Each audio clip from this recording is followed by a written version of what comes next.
वचन दे प्रकाश मार्गावर. सर्वांना शुभ प्रभात.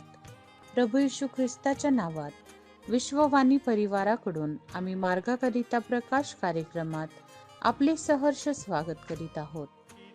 गोड किती रे गोड नाम तव वाटे, किती गोड किती रे गोड नाम तव वाटे. मन प्रेम रसाच्या उले खळखळाटे, मन प्रेम रसाच्या उले खळखळाटे. किती गोड किती रे गोड नाम तव वाटे.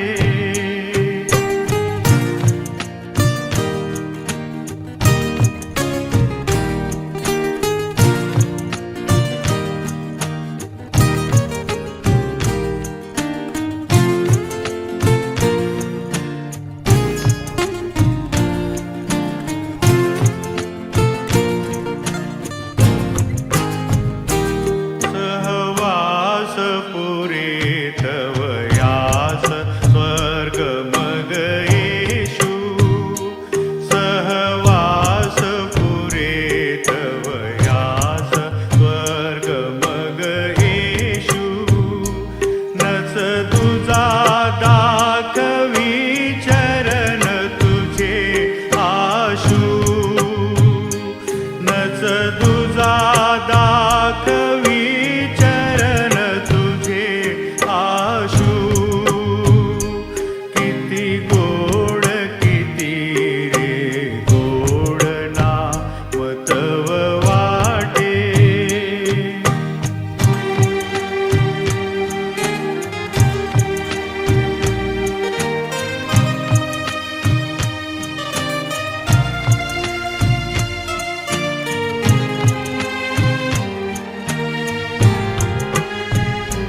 तू प्रेम मूर्त तू प्रेम प्रेम तू देवा. तू प्रेम मूर्त तू प्रेम प्रेम तू देवा. प्रभु रूपा आजच्या मननाकरिता देवाचे वचन तीताला पत्र अध्याय 3 4-6 ही वचने. तीताला पत्र अध्याय 3 4-6 ही वचने. परंतु जेव्हा आपला तारणारा देव याची दया व मनुष्यावरील प्रेम प्रगट झाले, तेव्हा आपण केलेल्या नीतीच्या कृत्यांनी नव्हे, तर नव्या जन्माचे स्नान व पवित्र आत्म्याने केलेले नवीकरण याद्वारे त्यांनी आपल्या दयेनुसार आपणास तारिले. तो आत्मा आपला तारणारा येशू ख्रिस्त याच्याद्वारे आपल्यावर विपुलपणे ओतला आहे. प्रभू परमेश्वर या वचनांद्वारे आपला आजचा दिवस आशीर्वादित करो. प्रिय प्रभूच्या सर्वसमर्थी नावाला धन्यवाद असो की देवाच्या कृपेद्वारे आजचा दिवस आपण बघू शकलो. आजचे वाचलेले शास्त्र भाग तीताला पत्र 3 अध्याय वचन 4-6. वचन सांगते की आमच्या देवाची कृपा व मनुष्यावरची त्याची प्रीती प्रगट केली आणि आपला उद्धार झाला. आणि आमचा उद्धार हा आमच्या नीतिमत्वाच्या कामाने किंवा आमच्या कृत्याने नव्हे, तर देवाचं वचन सांगते की नव्या जन्माच्या स्नानाने व पवित्र आत्म्याच्या केलेल्या नवीनीकरणाने व देवाच्या दयेने आपला तारण झालेला आहे. कित्येकदा आपण किंवा मनुष्य जाती या प्रकारचा विचार करतो की आमच्या चांगल्या कृत्याने आम्ही तारले जाऊ. पण परमेश्वराचं वचन या ठिकाणी स्पष्ट करते की आमचे कार्य, आमचे कृत्य आमचा उद्धार करू शकत नाही. आमच्या उद्धाराच्या मागे देवाची महान कृपा ही सामर्थ्य आहे. म्हणून या ठिकाणी देवाचं वचन म्हणते की देवाची प्रीती, देवाची कृपा जो आहे त्याने आपण तारले जातो. देवाच्या आत्म्याने आपण तारले जातो, नाही की आपण आपल्या कृत्याने. त्याचप्रकारे जर आपण पहिले करंथी त्याचा 6 आणि 11 जण आपण वाचलं तर त्या ठिकाणी देवाचं वचन सांगते, प्रभूच्या नावाने व पित्याच्या आत्म्याने आपण धुतले गेलेलो आहोत. प्रभूच्या नावाने व पित्याच्या आत्म्याने आपण धुतले गेलेलो आहोत. म्हणजेच आमच्या कृत्याने आमच्या जीवनात उद्धाराविषयी काहीच होऊ शकत नाही. केवळ मात्र परमेश्वराच्या व पुत्राच्या नावानेच आपलं तारण शक्य आहे. म्हणून आपणास आपलं जीवन देवाला प्रसन्न करणारे असे जगण्याची आज अत्यंत गरज आहे. ज्या प्रकारे रोमकरास त्याचा 12 अध्याय आणि वचन 1 जर आपण वाचलं तेव्हाचं वचन होते, म्हणून बंधुजन हो, मी देवाच्या कृपेमुळे तुम्हाला विनवतो की तुम्ही आपले शरीरे जीवित, पवित्र व देवाला ग्रहणयोग्य असे म्हणून यज्ञ करावे.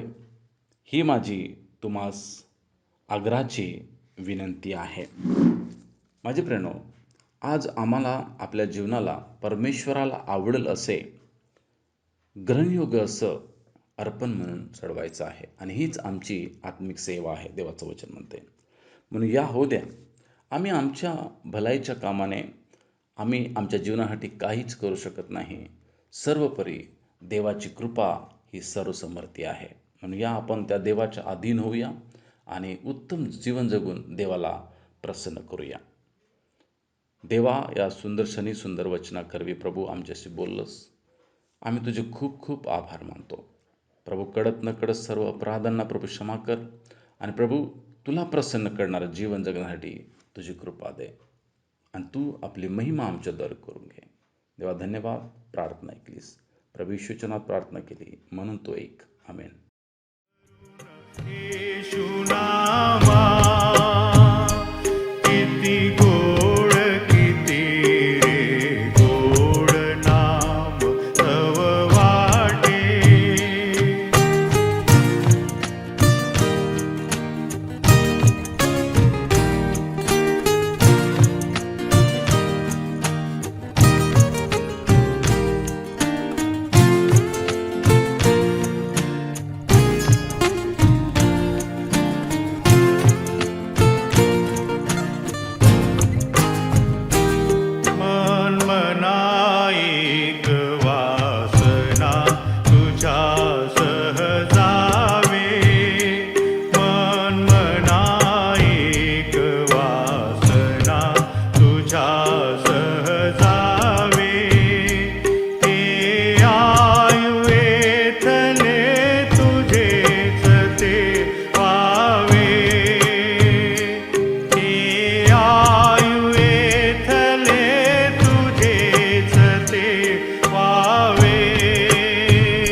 येशू हा पहा, जगाचे पाप हरण करणारा देवाचा कोकरा. आता आपण आपल्या प्रार्थना विनंत्या कोणत्याही वेळेस विश्ववाणी प्रार्थना केंद्राला टोल फ्री नंबरद्वारे कळवू शकता.